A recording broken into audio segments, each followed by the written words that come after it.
Hey traders, it's Matt Stevenson here with Paragon Funded Trader. Today I want to walk through something most traders never fully stop to analyze, the underlying economics of prop firm payouts. Been seeing a lot of negative comments lately about arbitrary denials of payouts, and so I wanted to delve into this a little bit more so that I might shed some light on what possibly might be going on. One of the biggest misconceptions in the retail prop trading industry is this idea of being a, quote, funded trader, unquote, operating in what looks like a live environment, earning profits, receiving payouts, without ever actually deploying real capital into the market. So the obvious question becomes, if no real trades are taking place with actual capital, once a trader has passed the assessment and is a, quote, funded trader, where do the profits and ultimately the payouts come from? That question isn't controversial necessarily, but it is misunderstood, and more importantly, it exposes a fundamental divide in how prop firms are structured. There are two very different models. Traditionally, proprietary trading was built on a simple premise. A firm allocates capital to skilled traders. Those traders operate in live markets, and both parties share in the profits. If the traders perform, everybody wins. If they don't, the firm absorbs the loss. Revenue is directly tied to trading performance in that model. Many modern prop firms operate on a completely different model. Instead of allocating real capital after a trader proves themselves, they've introduced evaluation-based systems where traders pay to take the assessment, trade under strict rules, and upon passing receive a, quote, funded account. But in many cases, that account remains simulation-based even after passing the assessment. So after highlighting the two different business models, it's appropriate that we ask ourselves, where do payouts actually come from within these prop firm income statements and balance sheets? Where do the payouts come out of? In a simulation-based model, payouts are not directly generated from making profits, right? They're funded by the firm's revenue engine, which typically includes evaluation fees, monthly subscriptions, activation fees, and resets and retries by traders. So all of those are expenses to traders and are affording traders nothing, right? What they end up with is a pooled revenue system.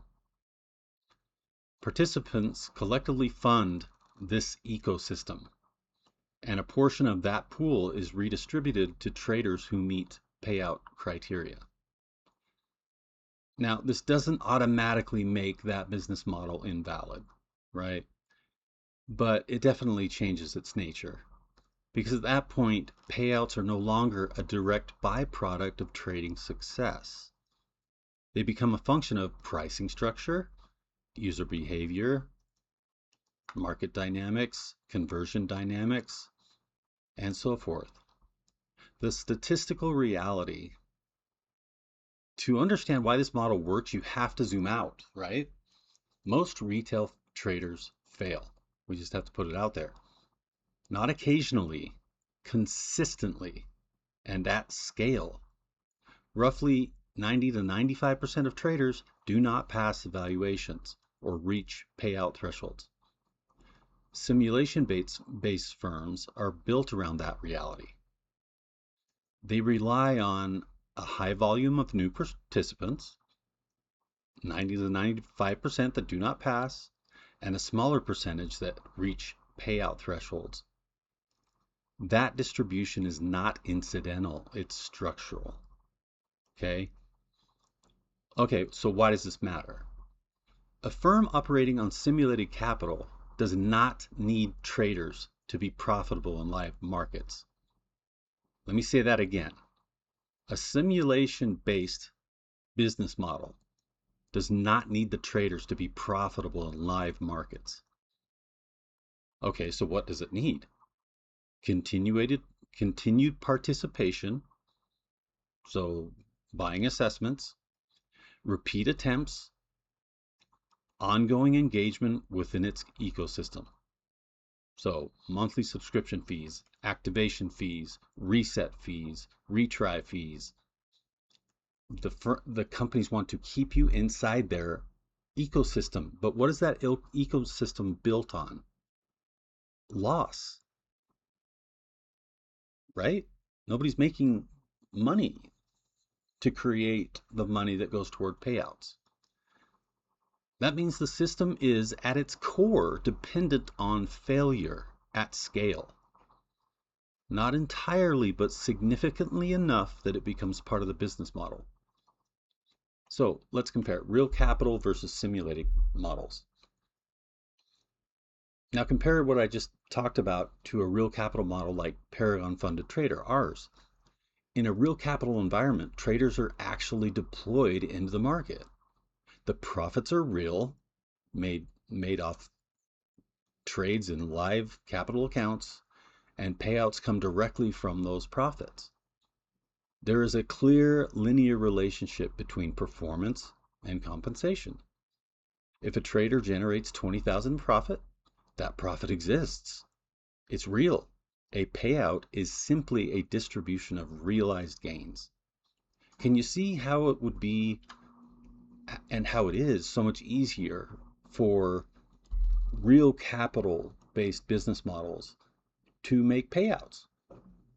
It's because their traders actually made that gain. And now they just want a payout. So it makes it very easy for the firm to make that payout because the money was already made by the trader. In a simulated model, that linkage is indirect. Payouts become liabilities against a revenue pool, a pool that must be continuously replenished. And we all can figure out how it's replenished, right? We already went through that. If participation is strong, the system functions smoothly.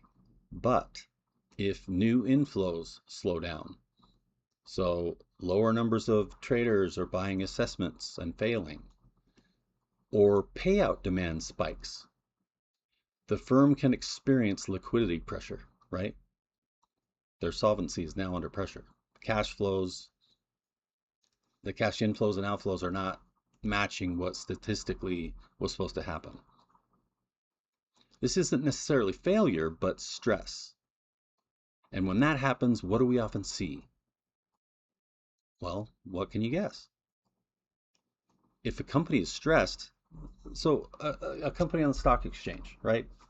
Back in 08, 09, when all these big blue, bellwether companies like GE and J&J and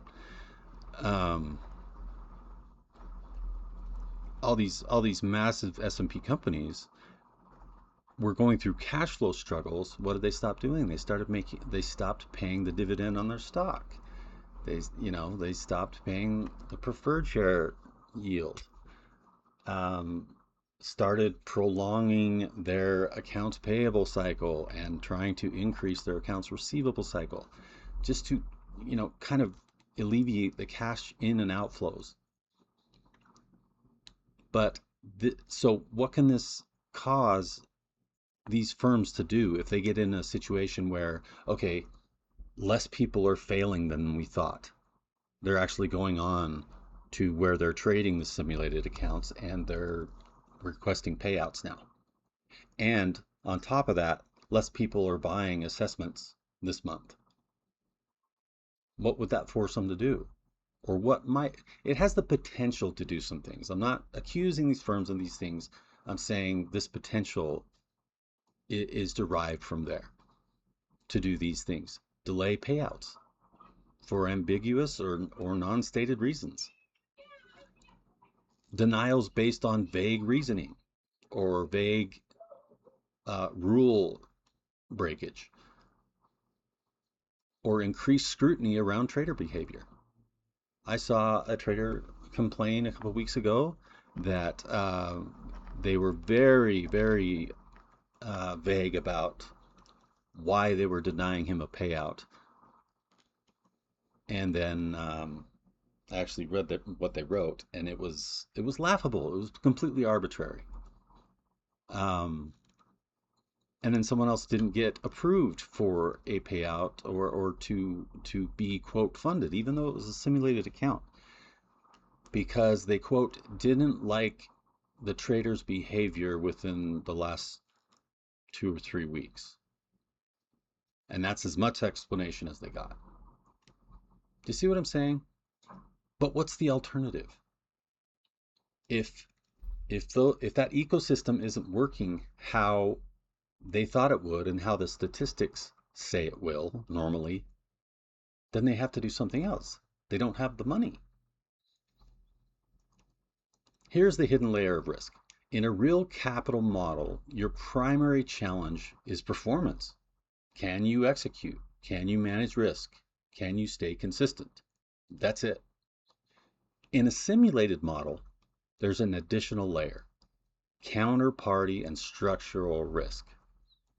You're not just trading the market now. You're participating in a financial ecosystem whose sustainability depends on business performance, user inflows, and their performance, and behavioral assumptions at scale.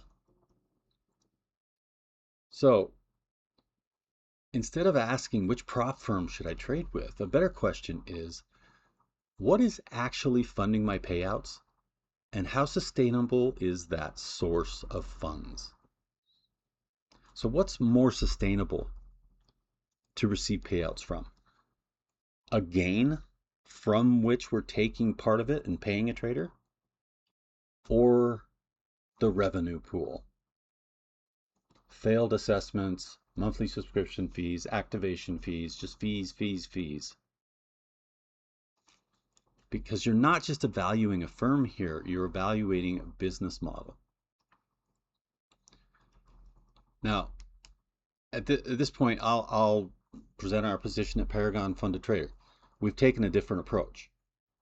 If you, A, follow the rules, B, pass the assessment, the straightforward rules, and demonstrate consistency, you are given the right, you are allocated real capital to trade.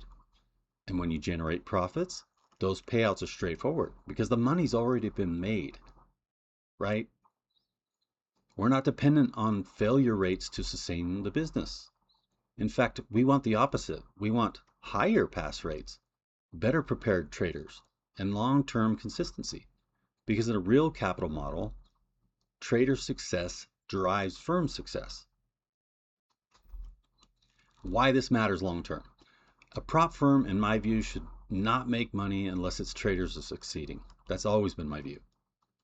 That was the foundation of Paragon Elite Trading, the prop firm that I founded about 5.5, 6 years ago, where we spent years developing traders before ever scaling into funding. We've carried that philosophy forward because trading is difficult, and without proper education and structure, most traders will fail, as we're seeing. The goal isn't to capitalize on that, though. The goal is to change it, to try to turn it around.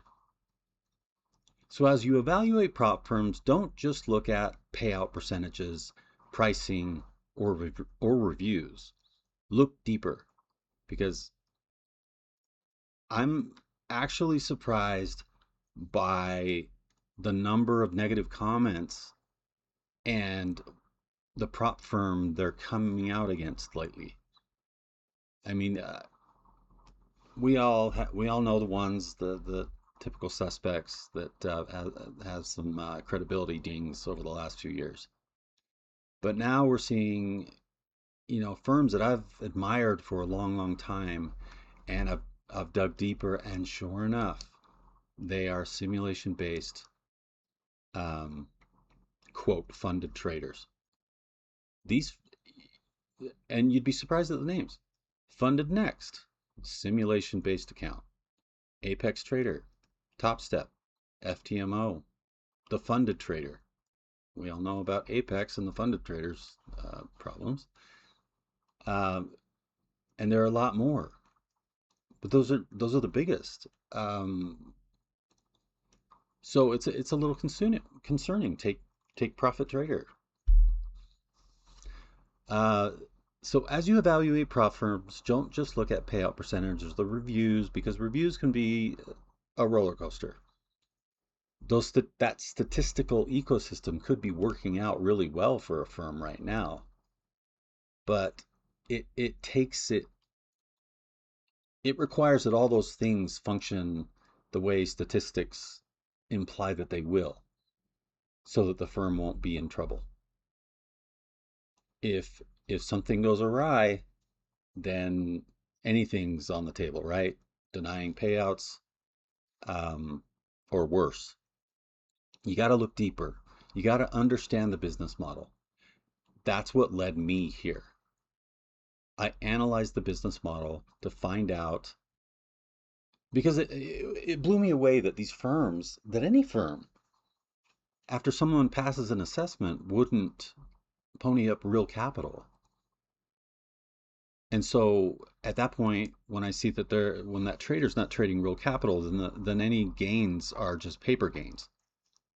And so the company's not making anything off that great trader's performance. So where are they making money? And at that point, you can kind of find your way through everything. Because as soon as you understand the prop firm's business model, you'll understand where your real edge is. Trading's hard enough. You don't need to be adding this complexity to it and be partnering with a firm that actually does better when you do worse, right? All right. Well, that's all I'll say on this topic. Have a good one, everybody, and trade well, my friends.